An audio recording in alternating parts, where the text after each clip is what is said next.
ಚಳಿಗಾಲದ ಅಧಿವೇಶನ ಇವತ್ತು 8ನೇ ದಿನಕ್ಕೆ ಕಾಲಿಟ್ಟಿದೆ. ಸತತವಾಗಿ 7 ದಿನದಿಂದ ಕೂಡ ಸದನದ ಒಳಗೂ ಹೊರಗೂ ಹಲವಾರು ವಿಚಾರಕ್ಕೆ ಸಂಬಂಧಪಟ್ಟಂತೆ ಹೋರಾಟ ಪ್ರತಿಭಟನೆಗಳು ತಾರಕಕ್ಕೇರಿತ್ತು. ಬಟ್ ಇವತ್ತು 8ನೇ ದಿನ ಗೃಹಲಕ್ಷ್ಮಿ ಯೋಜನೆಗೆ ಸಂಬಂಧಪಟ್ಟಂತೆ ಮಹಿಳೆಯರಿಗೆ ಸರಿಯಾಗಿ ದುಡ್ಡು ತಲುಪ್ತಾ ಇಲ್ಲ ಅನ್ನೋದನ್ನ ವಿಪಕ್ಷಗಳು ಪ್ರಶ್ನೆ ಮಾಡಿದೆ.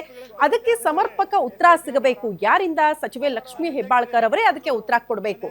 ಬಟ್ ನಿನ್ನೆ ಅವರು ಸದನಕ್ಕೆ ಗೈರಾಗಿದ್ರು ಅನ್ನೋ ಕಾರಣಕ್ಕೆ ಮತ್ತೆ ವಿಪಕ್ಷಗಳು ಇದೇ ವಿಚಾರಕ್ಕೆ ಸಂಬಂಧಪಟ್ಟಂತೆ ಸರ್ಕಾರವನ್ನ ಪ್ರಶ್ನೆ ಮಾಡೋದು. ಸಚಿವೆ ಲಕ್ಷ್ಮಿ ಹೆಬ್ಬಾಳ್ಕರ್ ಅವರು ಈ ವಿಚಾರಕ್ಕೆ ಸಂಬಂಧಪಟ್ಟಂತೆ ಕ್ಲಾರಿಟಿ ಕೊಡೋ ತನಕ ಕೂಡ ಈ ವಿಚಾರ ಬಿಟ್ಟು ಮುಂದಕ್ಕೆ ಹೋಗೋ ಮಾತೇ ಇಲ್ಲ ಅಂತ ಬಿಜೆಪಿ ನಾಯಕರು ಪಟ್ಟು ಹಿಡಿದಿದ್ದಾರೆ.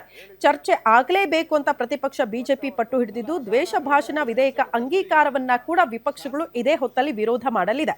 ಉತ್ತರ ಕರ್ನಾಟಕ ಭಾಗದ ಅಭಿವೃದ್ಧಿ ಬಗ್ಗೆ ಕೂಡ ಸಿಎಂ ಸಿದ್ದರಾಮಯ್ಯ ಉತ್ತರಿಸಲಿದ್ದು, ಉತ್ತರ ಕರ್ನಾಟಕ ಭಾಗಕ್ಕೆ ಇವತ್ತು ವಿಶೇಷ ಪ್ಯಾಕೇಜ್ ಏನಾದ್ರೂ ಘೋಷಣೆ ಆಗುತ್ತಾ ಅಂತದೊಂದು ಸಾಧ್ಯತೆ ಇದೆ ಅಂತ ಹೇಳಲಾಗ್ತಾ ಇದೆ. ಸದನಕ್ಕೆ ಮಿಸ್ಗೈಡ್ ಮಾಡಿದ್ದಾರೆ ಮಂತ್ರಿಗಳು. ಸದನದಲ್ಲೇ ಚರ್ಚೆ ಆಗಬೇಕಲ್ಲ ಅದ್ರ ಬಗ್ಗೆ. ನಾವು ಸದನಕ್ಕೆ ಮಿಸ್ಗೈಡ್ ಮಾಡಿದ್ದಾರೆ ಹೇಳಿದಾಗೂ ಕೂಡ